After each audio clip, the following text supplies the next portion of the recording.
in September of '02, I got detached to the United States Marshal Service in a special regional fugitive task force where I worked out of Manhattan. And by then I started to feel fatigued, I had shortness of breath, doing things that I always did all along, all these years. Things started to bother me, and I just sort of attributed it to getting older. I mean, I was 47, 48 at the time, and for the longest time I just wrote it off as being old age, out of shape.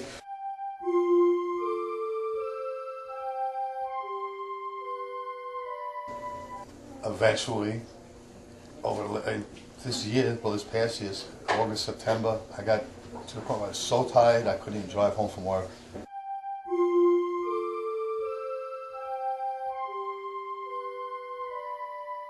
And I took a bone marrow test, and the result was I have leukemia. It's a disease of the blood that kills your immune system.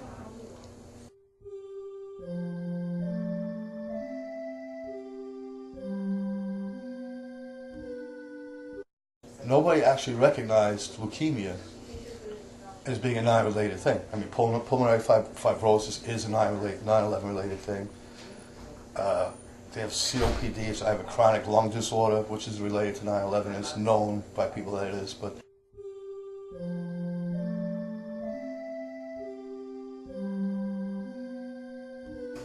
9/11, I spent transporting lost firefighters. I mean, those firefighters stranded. As everybody knows, firefighters came from all over the city, on duty, off duty. They just went there to do what they could to help.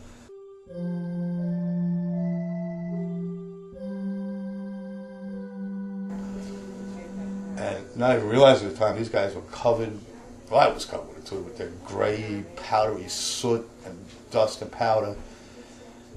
And it would build up in the car and pop in the car, not even thinking about it, not even realizing I was breathing that in the whole time. On the street, in the car.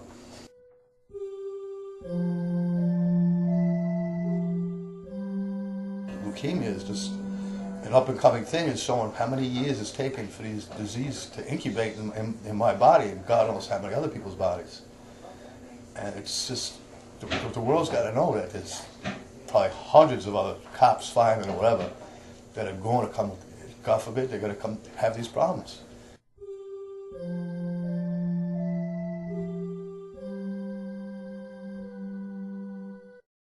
He's a fighter, and I don't want him to give up, and I know he's not ever going to give up, but he's frustrated. He's frustrated, he's scared, and not about his health. He's scared about what if something happens to him. He's scared about his family. He's scared about us.